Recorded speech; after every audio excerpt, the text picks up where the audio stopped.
left progressives who tend to run social media companies.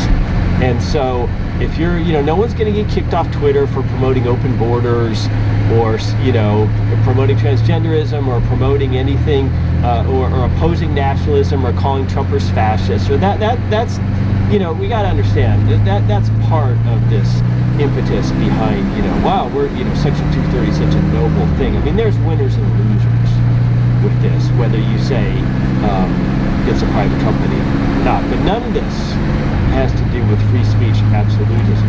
This has to do with,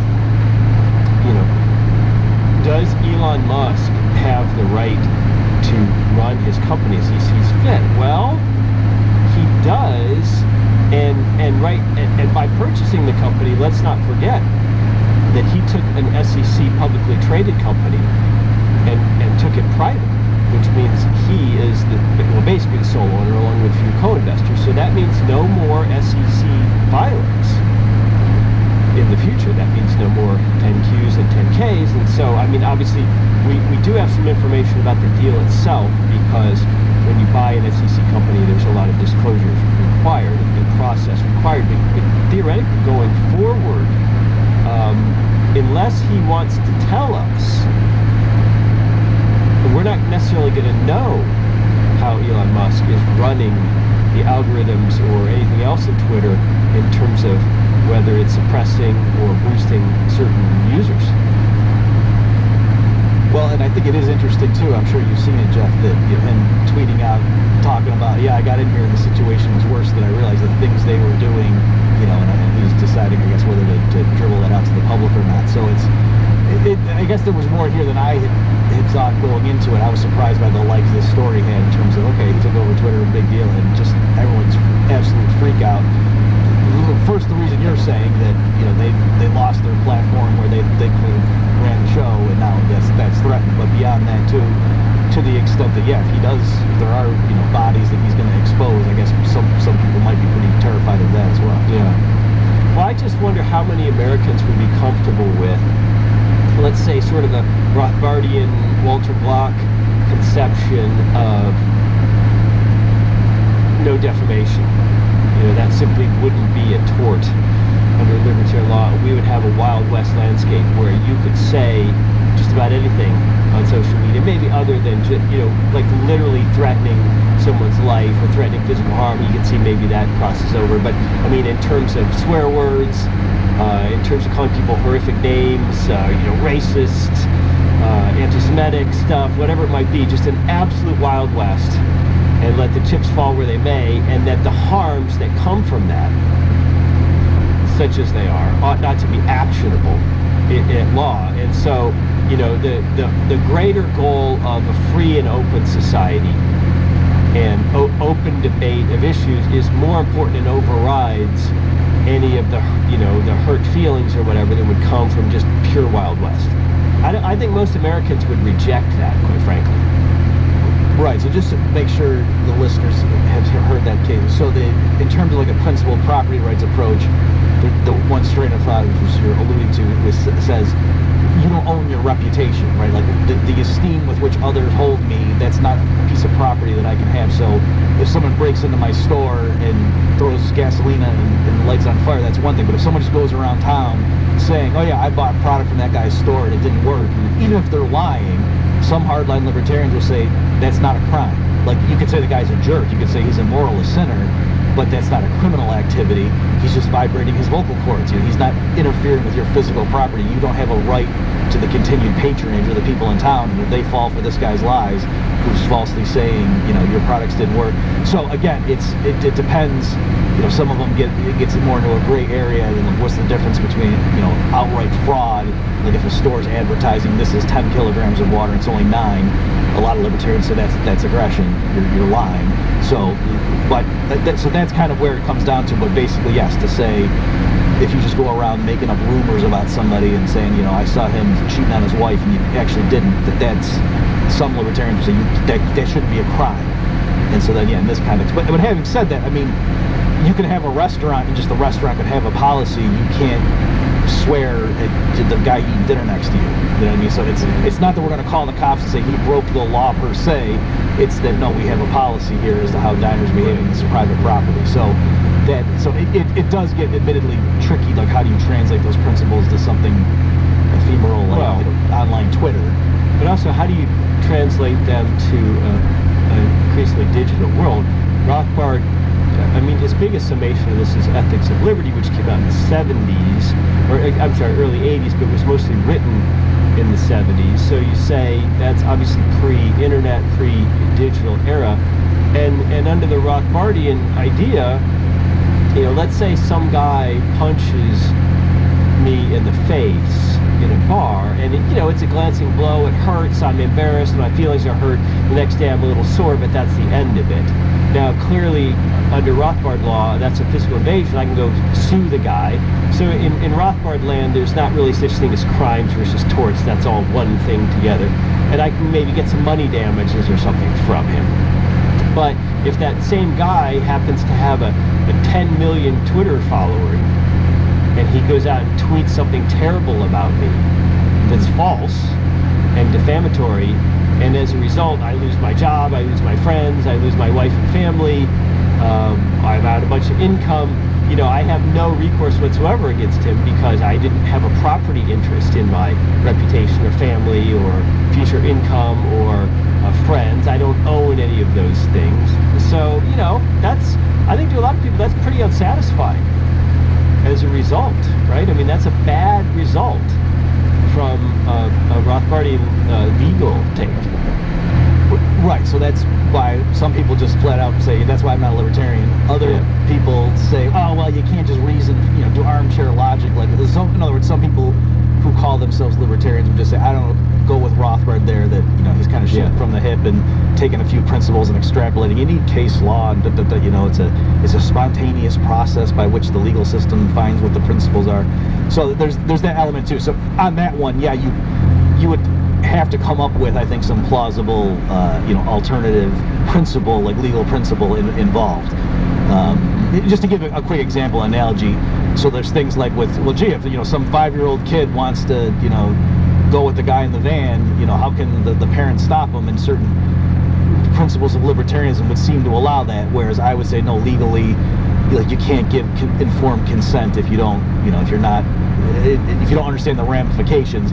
So that's how I would handle that stuff. So I would not be afraid of saying, no, I can be libertarian on those principles, and just say, but make sure you have all the right principles under the umbrella before you start applying them to a specific case. So there might be, with the examples you're saying, some other principle from the common law involved to help, you know, mitigate that outcome. But you're right. Most people are going to say, if that's what can happen under your system, then I don't like that system. Right. Well, I mean, most judges, most people view things from a results perspective, not a process perspective.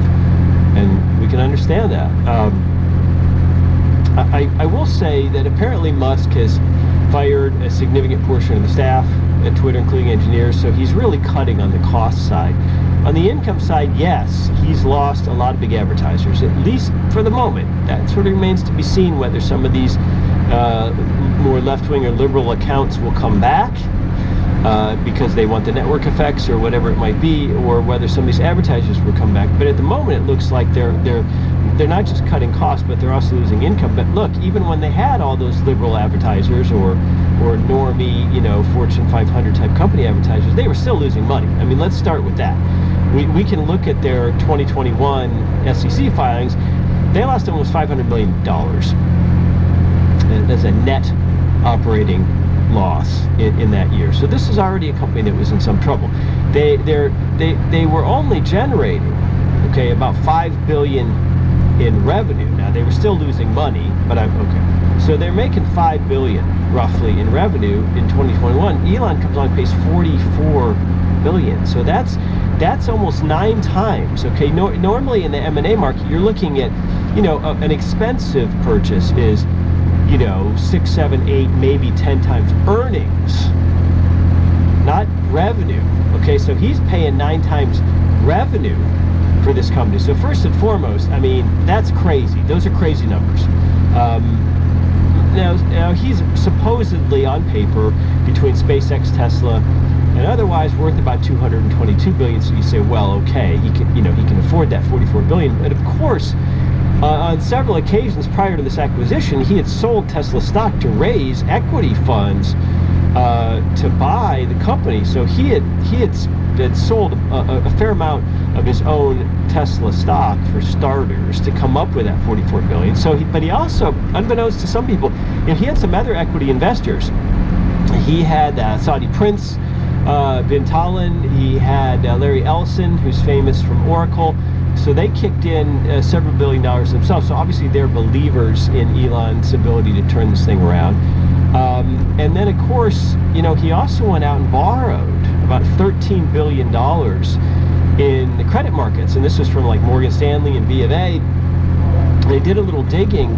Well, I mean, technically Twitter borrowed that money. But given these losses, what is the collateral of Twitter stock, or which is now a private company? I mean, that's not what the real collateral for these lenders of 13 billion. The real collateral is his Tesla stock, which of course had a relentless fall throughout the year, even before this deal, but now it's down below $200, which was just sort of a psychological threshold for a lot of investors. And he's paying almost 5%. The SOFR, the Secured Overnight Financing Rate, plus X on a lot of this 13 billion, which he basically, on behalf of Twitter, borrowed from Morgan Stanley and B of A. I'm told that some other equity investors like Apollo and Sixth Street ultimately chose to drop out of the deal, so that's probably not a good sign. I'm also told that B of A and Morgan Stanley are getting offers already on the debt, which they'd kind of like to unload now that Elon has become a pariah, at least in progressive circles, when they're getting offers of like 60 cents on the dollar. So that doesn't bode well for Elon, but maybe the scariest part of it is to the extent that some of this 13 billion is a so-called margin loan, which means there could be a margin call if the value of his collateral, namely Tesla stock, drops below a certain ratio with respect to the loaned amount, right? If that 13, if Tesla stock drops to a certain number, then, and that 13 billion reaches X percentage of what was used as collateral, then they could theoretically call the loans, and that would basically bankrupt Twitter instantly, because Twitter doesn't have $13 billion laying around. It apparently has about $2 to $3 billion laying around, which is for the moment enough to service that 13 billion in debt. But I mean, he's in a turnaround situation here with this company. That's what people don't realize, is we see Twitter as this social media platform where we all ought to get a say, and it's like the town square, it's like the speaker's corner at Hyde Park in London, and it's all this and that. But as a company, the actual, as a financial going concern, this was a distressed company. This was a turnaround, and why it had all these social justice warriors spending all day figuring out who to ban, and well, in the meantime, they're hemorrhaging money and losing money. I mean, this is a turnaround situation. So Elon, this is no joke for Elon. He could absolutely lose a significant portion of his net worth here, but more importantly is it could turn a lot of progressives against Tesla. They're the biggest buyers of Tesla automobiles and Tesla stock because they all live in Seattle or DC or LA or San Francisco. It's not a heartland car like the Ford F-150 is, let's say. And so also lots of other EV companies have started to catch up to Tesla in coolness factor, in engineering. So this is a pretty fraught time, and I don't know much about Elon Musk. It's total BS that he's some right-winger. That's just not true. I mean, we can tell from his statements, his public statements, that is not true. But what I do think is that he really did buy this company out of a sense of, correcting its excesses and making it a true public platform. He didn't buy it to make money, because if he did, he was absolutely crazy. Well, amidst all that commentary there, Jeff, do you know why he offered so much for it? Was it because they would have held him in such distaste that he needed to give them that sweet of a deal?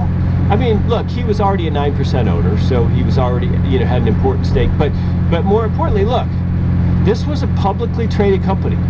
They could have sold it to someone else. They could have not, the shareholders could have decided not to sell it to Musk at all. Even, I think he offered $54 per share, if I recall. So, you know what? all the big shots of Silicon Valley could have gotten together and bought it themselves, or all those Twitter managers who were making $300,000 a year, and some of them were making millions a year. They could have gone out and found all kinds of investors. They could have borrowed money themselves. They could have turned it into an ESOP. There's lots of people could have bought Twitter. So for all this friction over Elon, he's the one who stepped up and collateralized his own personal net worth stock against this dog of a company, at least at present. So I don't want to hear it. And anybody who doesn't like Elon buying Twitter should have bought it themselves.